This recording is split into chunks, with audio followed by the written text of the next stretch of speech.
Hey guys, it's Brendan with Blue Tiger Wellness. Another video for you on the Rudras series. My experience with some teachers that were teetering on the side of becoming Rudra that I didn't take as kind of a warning sign, but looking back on it now, kind of was a warning sign that there was some sort of bias going on there, something going on with these teachers in their thought patterns or their behavior and their actions. But as the class president of the massage therapy program that year, one teacher in particular I wanted to talk about was attempting to lower a grade of mine, a final grade of mine, in a few classes. In one class in particular, she was trying to mark me tardy for a few clinicals. It was starting to become a pattern that she was marking me tardy even though I wasn't.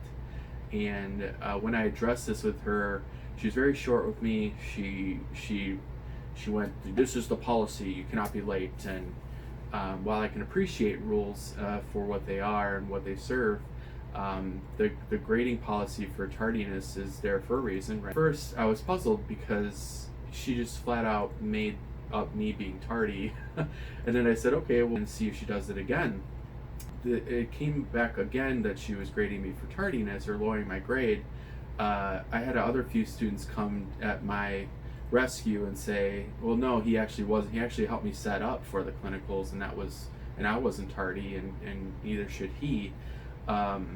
Just denied it and didn't change my grade up to what it should have been. It dawned on me that, in another class, she was attempting to teach spirituality as part of our massage therapy program, and teaching like lessons about coming from like Hay House publishing books.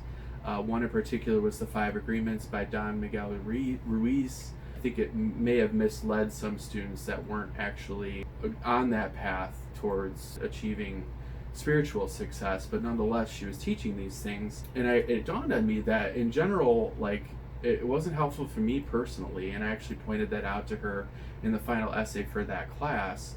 And I let her know that I didn't recognize this author as a spiritual authority based on the lineage that he vaguely defined in the book as a Toltec sort of religion, that he based his assertions off of his experiences of life. And he was making comments such as, we're still searching for perfections, that nobody is perfect, basically made me feel that there's some image of perfection that he was trying to uphold as kind of the standard. Did he want, it led me to question some things like, does he not want people to achieve perfection because he judges it based on how others perceive perfection to be? My essay concluded that the author projected that image of perfection onto the readers, or its readers, and it was a very popular book.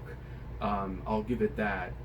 But in terms of the essay that I wrote, I said that I didn't agree with that image of perfection because it's in the eye of the beholder. Every human's definition is different of perfection, and I questioned that he was placing obstacles, or if he was placing obstacles in front of people that necessarily may not have been there before by actually putting these types of things in his book. What I pointed out was I didn't consider him as an authority, and the agreements didn't affect me because the attempt to teach spirituality in school was some sort of agenda, and I don't think she liked that. And I, kind of these kinds of teachers, or these kinds of spiritual new age kind of gurus, start to pop up more and more in curriculum in schools, and I kind of questioned her on that, and I don't think she liked that. So I thought there was kind of some bias from another class being brought into this. And so what ended up happening was I met with the program director and her after this. We had a disagreement and we hashed it out. Now, the lesson of this is, I think it was great for me to learn how to stand up for myself. It wasn't cool that she had a bias. I don't know if she thought I wasn't a good person based on what that author wrote in his book, and that I wasn't going along to get along, to show you what you need to work on or what you can improve on. It was a great lesson to share with you guys. I hope this helped, and if you can relate, please share below, and your comments are very appreciated. Please let me know how Rudras have affected you in your life, and we can talk more about that if you'd like. Thank you.